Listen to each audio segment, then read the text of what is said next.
Hello, everyone. You are with a tech topic. This is 3 tips in 10 minutes. My name is Nina. Peggy is in the live chat today. Please join and ask your questions. And Bob will not be able to join us live. He has his tip. I'll read it. So to start with my tip this week, this is about workspace intelligence. Google Cloud Next. The biggest news is the unified experience with artificial intelligence that is reading the context, so you don't need to prompt it explicitly each time, and it has a lot of benefits with your work accounts, business, subscription, enterprise. So let me share my screen with a short presentation about it.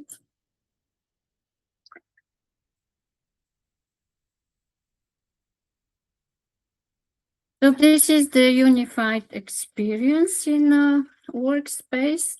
Whether you are working with gems or with tables, you can now use your brand logos, also create avatars with Google Vids.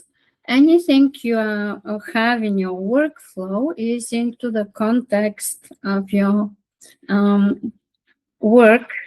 So you are benefiting a lot from this feature, and specifically from the admin console. Administrators have this feature turned on by default.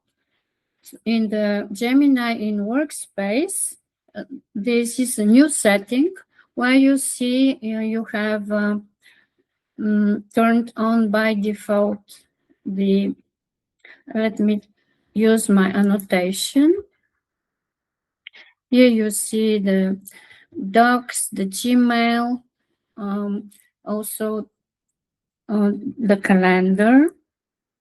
And if administrators would like to turn this feature off, there's some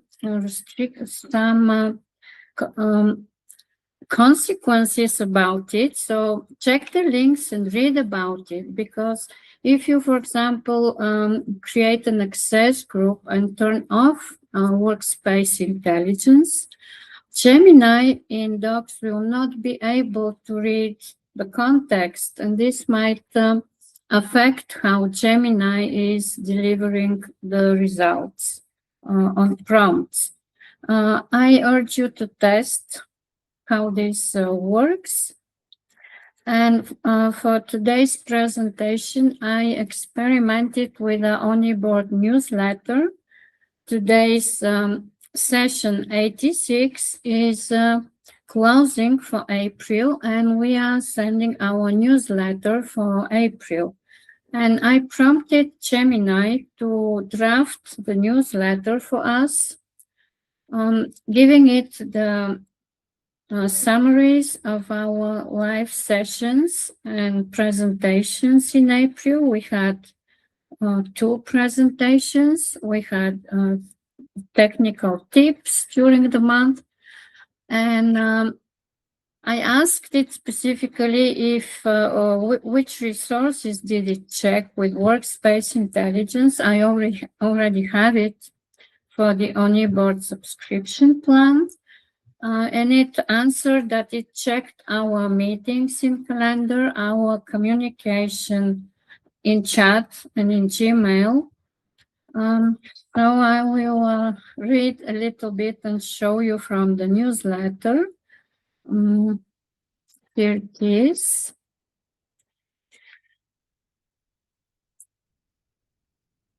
Okay, so just that you have a general idea. After my prompt was very short. Please create, I don't use please, oh, sorry. This is by habit. Draft April newsletter for OnEBoard. And it has the opening question. It included the main presentation, deep dive into AI communications with Svetlana Stavreva. It also included quotes from our main tips, like Peggy's Gmail privacy tip, also my tip about Merchant Center, animating products, and Bob's tip about Notebook LM. It's also explained a lot about Earth Day, which was our main presentation last Sunday, dedicated on Earth Day, with some specific action items for our followers to take example and implement.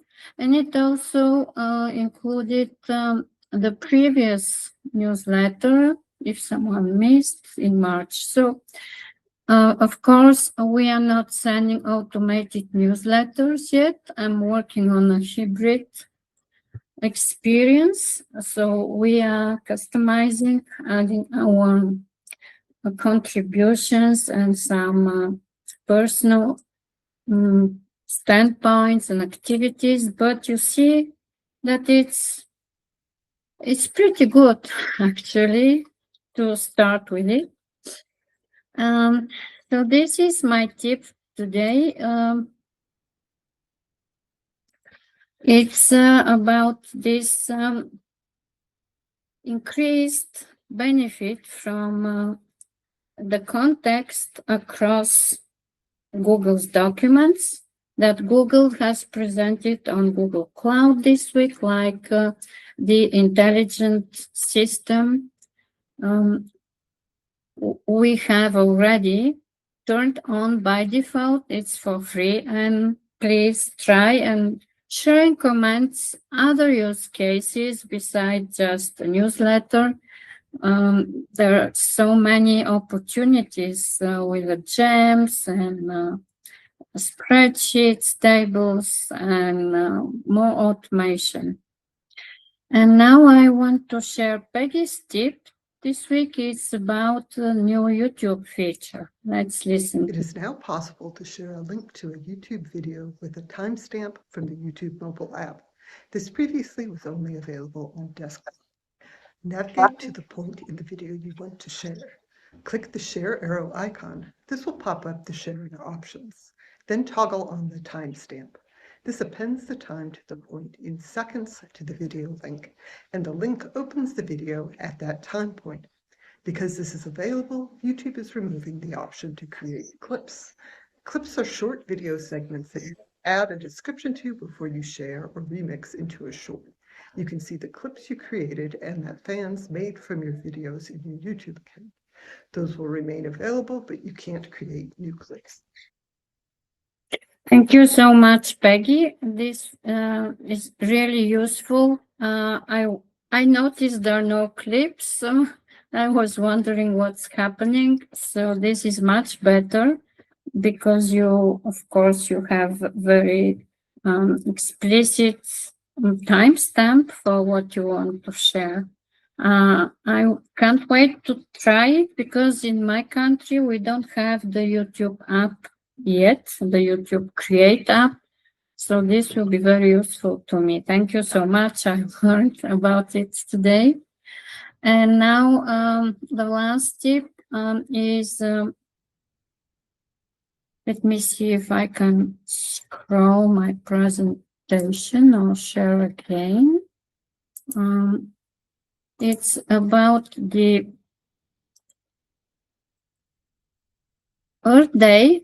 I just wanted to share how I used Bob's tip and urge you to and want to show you and promote and ask you to do it also for yourself.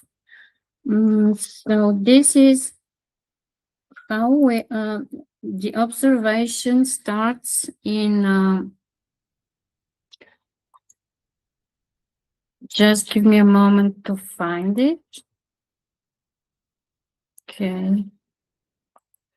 Okay. So here it is. It's a slide showing how the observation starts in April.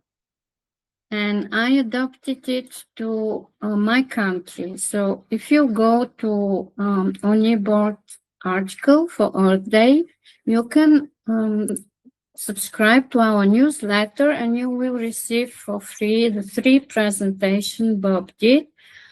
From one of the slides, ask Gemini to make it valid for your area, for your country, and this is valid for my country. So just use the existing slide Bob did for observing the nature in April. Start with observations and activities, and it will adapt it to your area. So that's what I wanted to share from Bob's tips. I'll be checking the chat. Thank you, Peggy, for looking into the questions there. Thank you, everyone, for being here today. And join us on the 3rd of May for our how-to session. It will be a presentation to be announced. Thank you again and see you